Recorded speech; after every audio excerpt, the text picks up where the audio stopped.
इन महान कलाकारों को तो आप जानते होंगे, पर आप क्या जानते हैं कि इन कलाकारों का शिक्षण कहाँ पर हुआ? उन कॉलेज में एडमिशन की क्या प्रोसेस है? वहाँ कितनी फ़ीस लगती है? वहाँ किस तरह के स्कॉलरशिप्स हैं? तो आज हम इन्हीं कॉलेजों में से इस एक कॉलेज की बात कर रहे हैं, J school of fine arts Mumbai, जो कि बहुत प्रसिद्ध कॉलेज है मुंबई का और जहाँ पर कई कलाकारों ने शिक्षा ग्रहण की। तो आइए जानते हैं ये कॉलेज क्या है, कहाँ है और यहाँ पर किस तरह से कला की शिक्षा दी जाती है। Sir J school of art Mumbai Maharashtra state में सन 1857 में स्थापित किया गया था, जो कि यूनिवर्सिटी ऑफ मुंबई से अफिलिएटेड है। Sir J school of art में अंडर ग्रेजुएट लेवल पर बैचलर ऑफ फाइन आर्ट्स और पोस्ट ग्रेजुएट लेवल पर मास्टर्स ऑफ फाइन आर्ट्स और बहुत सारे डिप्लोमा और हॉबी कोर्सेज यहाँ पर अवेलेबल हैं। यूजी और पीजी का मतलब बीएफए और एमएफए से है। इसके अंदर फुल टाइम बेसिस पे ये कोर्स होते हैं और जो डिप्लोमा जो है कुछ पार्ट टाइम बेस पर अवेलेबल है। बीएफए कोर्स में 6 स्ट्रीम्स हैं, जिसमें पेंटिंग, स्कल्पचर मतलब मूर्तिकला, metal work, ceramic, textile design और इंटीरियर डेकोरेशन अवेलेबल हैं। इस कोर्स की ड्यूरेशन 4 साल की है। बीएफए में यहाँ 30 सीट्स पेंटिंग के लिए अवेलेबल हैं। स्कल्पचर, मेटल वर्क और सिरेमिक के लिए 5 सीट्स, जबकि टेक्सटाइल डिज़ाइन और इंटीरियर डेकोरेशन में 15 सीट्स अवेलेबल हैं। जे स्कूल ऑफ आर्ट्स में बीएफए में एडमिशन के लिए आपका 12th जो कि बहुत अच्छे विद गुड मार्क्स होना बहुत ही कंपलसरी है। साथ ही आपको एमएच एएससी सीईटी मतलब महाराष्ट्र अप्लाइड आर्ट्स और craft common entrance test clear करना होता है। महाराष्ट्र में जो कॉलेज है उसमें ये टॉप रैंकिंग कॉलेज है।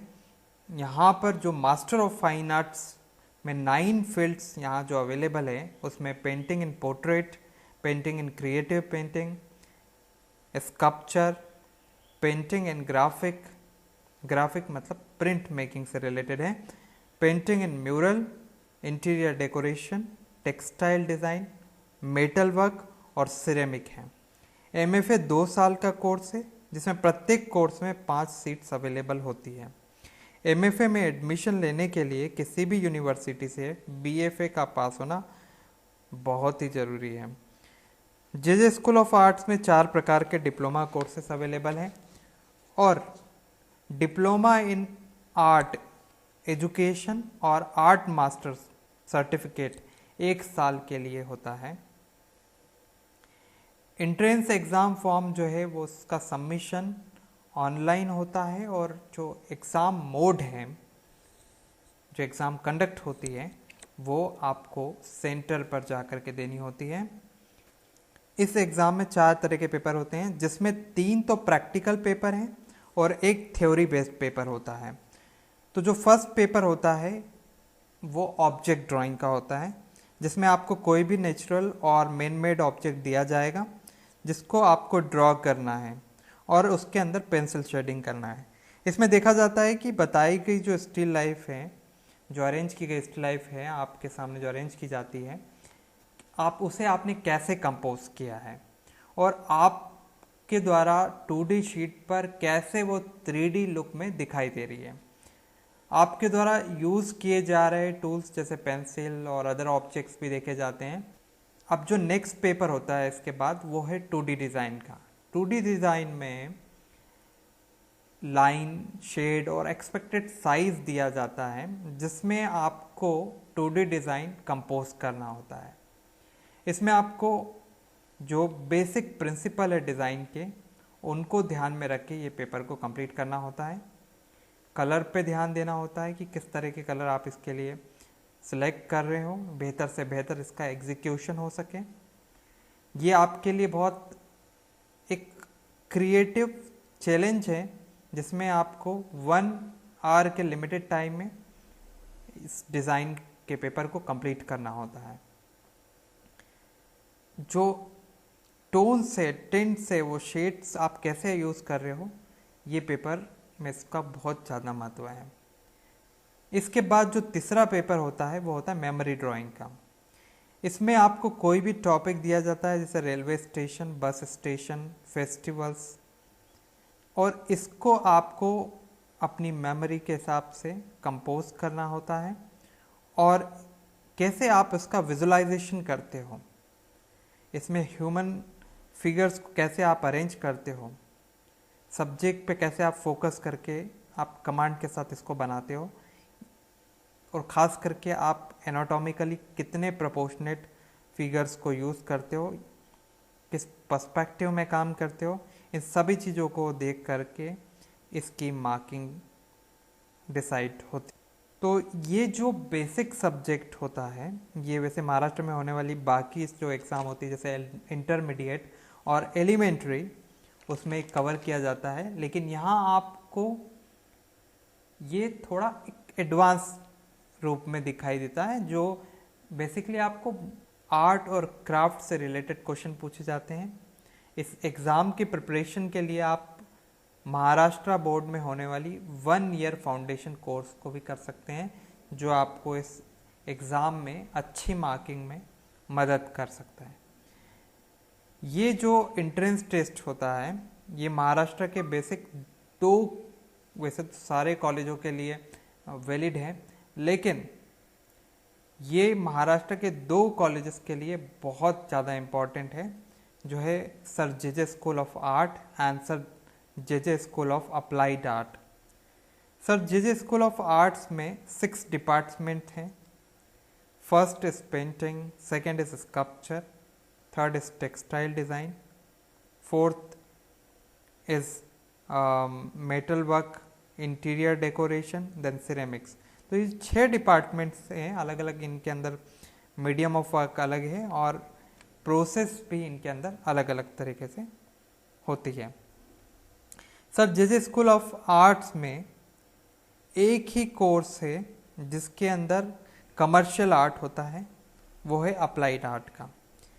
इसके 4th ईयर में आपको स्पेशलाइजेशन में एक सब्जेक्ट चॉइस मिलेगा, जिसमें 4 सब्जेक्ट्स आते हैं, जैसे first illustration, second photography, third lettering calligraphy और यू कैन से टाइपोग्राफी, और fourth is display design and stage craft, और फिफ्थ जो होता है वो कंप्यूटर ग्राफिक्स से रिलेटेड होता है। तो ये जो 5 सब्जेक्ट्स है, इसमें स्पेशलाइजेशन आप जिसमें करते हैं वो आपके डिग्री के सर्टिफिकेट पर लिखा आता है।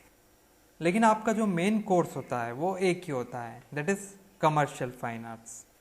दोनों कॉलेजेस के ऑफिशियल लिंक डिस्क्रिप्शन बॉक्स में मेंशन है, जिस पे यदि आप क्लिक करते हैं तो आपको एग्जामिनेशन डेट और कॉलेज की बाकी सारी इंफॉर्मेशंस मिल जाएंगी। एप्लीकेशन फॉर्म फिल करना होता है। ये ऑनलाइन और सीईटी सेंटर दोनों से हो सकता है। जो लोग आउट ऑफ स्टेट कैंडिडेट से या फॉरेन नेशन से बिलोंग करते हैं, वो महाराष्ट्र में सीईटी सेंटर पर आ करके फॉर्म फिल कर सकते हैं। और आप यदि रिजर्वेशन कैटेगरीज में आते हैं तो आपको अपना रिजर्वेशन सर्टिफिकेट फिल करना पड़ेगा। इन केस आपके पास यदि वो सर्टिफिकेट अवेलेबल नहीं है तो बेहतर ऑप्शन है कि सीईटी सेंटर में जाकर के ही फॉर्म फिलअप किया जा सकता है। अब सीईटी एग्ज़ाम के लिए आपको रिस्पेक्टिव एग्ज़ाम सेंटर दिया जाएगा। जब आप ऑनलाइन अप्लाई करोगे तो यहाँ पर्टिकुलर डेट पर आपको एग्ज़ाम देना पड़ेगी। नॉर्मली ये 4 पेपर्स हैं और सीईटी का रिज़ल्ट ऑनलाइन आते हैं, जिसमें आपको रैंक और मार्क्स का पता चलेगा। एप्लीकेशन की जो प्रोसेस है, इसमें आपको जो डिपार्टमेंट पसंद है उसके लिए आप ऑनलाइन अप्लाई कर सकते हैं। इसके बाद जो अलॉटमेंट रिज़ल्ट आता है, जिसमें एडमिशन कंफर्म होगा, इसमें 3 राउंड्स होते हैं, कैप राउंड 1, 2, 3।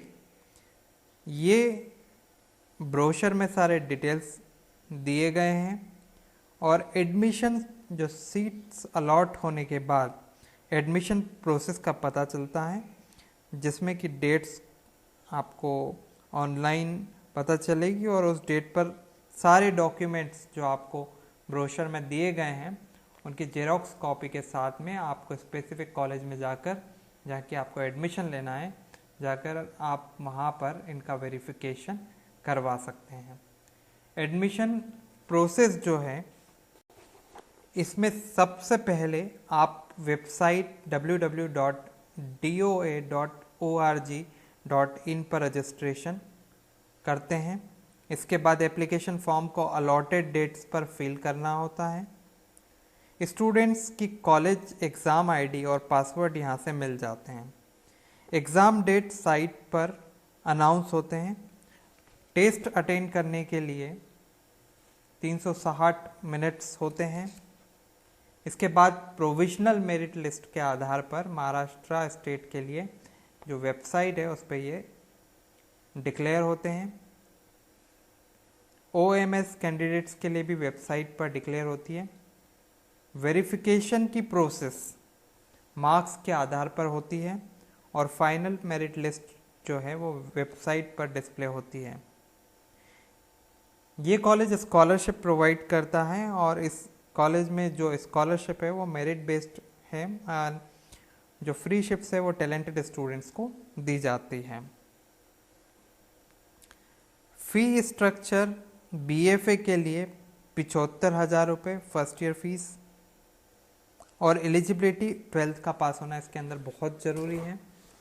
MFA के लिए 30,000 रुपये फीस है फर्स्ट ईयर फीस और ग्रेजुएट होना इसके लिए बहुत ज़रूरी है।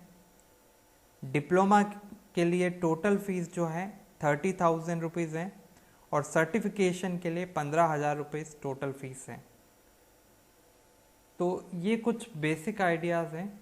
यदि आप वेबसाइट पे विज़िट करेंगे तो आपको बहुत सारी चीज़ें आपको यहाँ पर मिलेंगी, जो कि अभी लॉकडाउन और कोविड-19 के कारण एग्ज़ाम डेट्स थोड़ी डिले हो गई है, वरना ये जो एग्ज़ाम है अपनी प्रोसीजर कंप्लीट कर चुकी होती है। उम्मीद करता हूँ कि ये वीडियो आपको बहुत अच्छा लगा होगा और चैनल को सब्सक्राइब करें, वीडियोस को लाइक करें और कमेंट्स करें कि आपको किस तरह के वीडियोस पसंद हैं। ये वीडियो को देखने के लिए बहुत बहुत धन्यवाद।